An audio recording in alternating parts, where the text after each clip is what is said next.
பெண்களுக்கு எதிராக நடந்த வன்முறைகள், பாலியல் கொடுமைகள் இவை அத்தனையும் நம் மனதிலே ஒரு காயமாக இத்தனை ஆண்டுகள் இருந்தது. இன்று வழங்கப்பட்டிருக்கக்கூடிய தீர்ப்பு என்பது அந்த காயத்திற்கு மருந்திடக்கூடிய ஒன்றாக, அந்த பெண்களுக்கு நியாயம் கிடைக்கக்கூடிய ஒன்றாக, குற்றவாளிகளுக்கு ஒரு சரியான தண்டனையை தந்திருக்கக்கூடிய ஒன்றாக இந்த தீர்ப்பு இன்று வழங்கப்பட்டிருக்கிறது. மிக முக்கியமாக விசாரணையின் போது பாதிக்கப்பட்ட பெண்களுடைய விவரங்களும் அவர்களை இந்த பெயர்களும் வெளியிடப்படாமல் பாதுகாக்கப்பட்டிருக்கிறது. பாதிக்கப்பட்ட பெண்களுக்கு நிவாரணம் வழங்கப்பட வேண்டும் என்ற அந்த ஆணையை நீதிமன்றம் வழங்கி இருக்கிறது. பாதிக்கப்பட்ட பெண்களுக்கு இத்தனை ஆண்டுகள் கழித்து ஒரு நியாயம் கிடைத்திருக்கிறது. இது பாதிக்கப்படக்கூடிய அத்தனை பெண்களுக்கும் ஒரு நம்பிக்கையை தருவதாக, நாங்கள் பாதிக்கப்பட்டால், கொடுமைக்கு ஆளாக்கப்பட்டால் எங்களுக்கு நியாயம் கிடைக்கும், அதனால் நாங்கள் வெளியிலே வந்து எங்களுக்கு பற்றி பிரச்சனைகளை பற்றி வெளியில் பேச வேண்டும், பேசினால் நியாயம் கிடைக்கும் என்ற நம்பிக்கையை தரக்கூடிய ஒன்றாக இந்த வழக்கின் தீர்ப்பு அமைந்திருக்கிறது.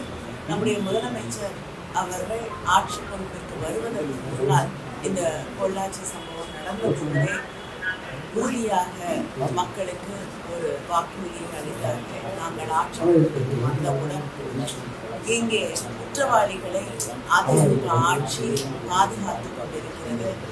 அவர்கள் மீது வழக்கு பதிவு செய்ய மறுக்கிறது. அவர்களின் சில பேர் ஆட்சிக்கு நெருக்கமானவர்களாக அதிமுகவிலே பதவிகளில் இருக்கக்கூடியவர்களாக இருப்பதால் அவர்கள் பாதுகாப்பு செய்கிறார்கள். நாங்கள் ஆட்சிக்கு வந்தவுடன் நிச்சயமாக பாதிக்கப்பட்ட பெண்களுக்கு ஒரு நியாயம் கிடைக்கும் என்று உறுதியளித்தார்கள் என்று அந்த வாக்குறுதியை நிறைவேற்றி தந்திருக்கக்கூடிய நாடாக இந்த நாடை பொள்ளாச்சி வழக்கு வந்து அதிமுக வந்து சிபிஐக்கு மாத்துறதுனால கடுமையான தண்டனை வழங்கப்பட்டிருக்கு. அதே போல வந்து அண்ணா பல்கலைக்கழகத்தில் நடந்த பாலியல் அண்ணா சிறுமிக்கு நடந்த பாலியல் வழக்கையும் அரசு வந்து சிபிஐக்கு மாற்ற திமுக அரசு பயன்படுத்தி எடப்பாடி கேட்படுங்க. அதிமுக தன்னுடைய ஆட்சியிலே நடந்த ஒரு குற்றத்தை தான் விசாரிக்க முடியாது என்ற ஒரு நிலையிலே, ஏன்னா அவங்க வந்து வழக்கு பதிவு செய்யவில்லை, யார் மீதும் நடவடிக்கை எடுக்கவில்லை, குற்றவாளிகளை பாதுகாப்பதில் தான் அவங்களுடைய கவனம் இருந்தது. திராவிட முன்னேற்ற கழகமும் மற்ற எதிர்கட்சிகளும் ஊடகங்களும் இணைந்து போராடியதால் தான் அவங்க அந்த வழக்கை பதிவு செய்தார்கள். அவர்கள் மீது நம்பிக்கை இல்லை என்று நாம் எல்லோரும் சேர்ந்து அதை சிபிஐக்கு மாற்ற வேண்டும் என்று கோரிக்கை வைத்தோம். அதனால அவங்களா வந்து அதை சிபிஐக்கு மாற்றல.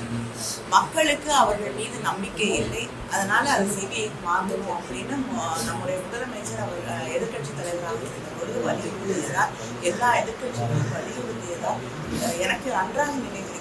அங்கே பொள்ளாச்சியிலே நடந்த சம்பவத்தை எதிர்த்து போராடுவதற்காக திராவிட முன்னேற்ற கழகத்தின் மகளிர் அணி அங்கே ஒரு போராட்டத்தை ஏற்பாடு செய்திருந்த போது அந்த போராட்ட இடத்துக்கு போக கூட எங்களுக்கு அனுமதி, அதற்கு கூட வழியிலே அமர்ந்து நாங்கள் வந்து தர்ணாவில் ஈடுபட்டுதான் அதற்கு பிறகு போராட போவதற்கு கூட ஒரு பெரிய போராட்டத்தை நடத்த வேண்டிய ஒரு சூழல். அந்த அளவுக்கு அவங்க வந்து குற்றவாளிகளை பாதுகாத்தார்கள். அதனாலதான் வந்து சிபிஐக்கு அதை மாற்ற வேண்டும். ஏனென்றால் ஆட்சியில இருந்த அதிமுக மீது மக்களுக்கு நம்பிக்கை இல்லை என்று அது சிபிஐக்கு மாற்றப்பட்டது. இன்று மக்களுக்கு அரசு மீது, முதலமைச்சர் அவர்களுடைய ஆட்சியின் மீது, திராவிட முன்னேற்ற கழகத்தின் மீது நம்பிக்கை இருக்கிறது. ஒரு குற்றம் நடந்திருக்கிறது என்று தெரிந்தவுடன் முதலமைச்சர் யாராக இருந்தாலும், அவர் எந்த கட்சியை சார்ந்தவராக இருந்தாலும், அவர்கள் மீது வழக்கு பதிவு செய்யப்பட வேண்டும், விசாரணை நடத்தப்பட வேண்டும், கைது செய்யப்பட வேண்டும் என்று ஆணையிட்டார். அதனால விசாரணை சரியாக நடைபெறும் பொழுது எதை எங்கேயும் மாற்ற வேண்டிய அவசியம். 2026 இபிஎஸ் தலைமையில நீதியும் நிச்சயம் கிடைக்கும் சொல்லியிருக்காரு. அன்று வந்து திமுக தலைவர் நிற்கும் உறுதி என்று ட்வீட் பண்ணியிருக்காரு. என்ன கருத்து? இன்னைக்கு அவங்க கூட்டணி வைத்திருக்கக்கூடிய இருக்கக்கூடிய பாஜக ஆட்சியிலே தான் வந்து தமிழ்நாட்டில் இன்னைக்கு national bureau of crime records வழியாக தான் தமிழ்நாடு பெண்களுக்கு பாதுகாப்பான மாநிலம் அப்படின்ற ஒரு கருத்தை அவர்களுடைய ஆய்வுகள் தான் அந்த தரவுகளின் அடிப்படையிலே அவர்கள் வெளியிட்டிருக்கிறார்கள். அதனால தமிழ்நாடு பாதுகாப்பான ஒரு மாநிலமாக தான் இருக்கிறது. பெண்களுக்கும் சரி குற்ற அப்படிங்கிற கணக்கெடுத்துக் கொண்டாலும் மிக குறைவாக இருக்கக்கூடிய பாதுகாப்பான மாநிலங்களிலே தமிழ்நாடு ஒன்றாக இருக்கக்கூடிய நாம் நிலையை பார்க்கிறோம். அதுக்காக குற்றங்கள் நடைபெறுவதே இல்லை என்று நான் சொல்ல வரவில்லை, நடைபெறக்கூடாது. ஆனால் அப்படி நடக்கும் பொழுது பாதிக்கப்படக்கூடியவர்களுக்கு நியாயம் கிடைக்க வேண்டும் அப்படிங்கிற அதுல வந்து நம்முடைய ஆட்சியும் முதலமைச்சர் அவர்களும் உறுதியாக இருக்கிறார்கள். இன்னைக்கு யார் தலைகுனிந்து நிற்கிறார்கள், யாரெல்லாம் இவங்க பாதுகாக்கணும்னு நினைச்சாங்களோ அதிமுகவும் இன்று பேசக்கூடிய எடப்பாடி அவர்களும் யாரை பாதுகாக்க வேண்டும், அவங்களுடைய கட்சியிலே பொறுப்பிலே பதவியிலே இருந்தவர்களை பாதுகாக்க வேண்டும் என்று நினைத்தார்களோ இன்னைக்கு அவங்களுக்கு தண்டனை வழங்கப்படுகிறது. ஆயுள் முழுவதும் அவர்களுக்கு தண்டனை என்று அந்த தீர்ப்பு வழங்கப்பட்டிருக்கிறது. அதனால அவர்கள் தலைமுறைதான் நிற்கிறார்கள். அதனால நியாயமாக பாதிக்கப்பட்டவர்களுக்கு குற்றம் செய்தவர்களுக்கு தண்டனை வழங்க வேண்டும் என்று நினைக்கக்கூடிய திமுக என்று தலைவர் புரிய வேண்டிய அவசியம். முடிச்ச அப்புறம் திருப்பி ஆரம்பிக்கிறீங்க.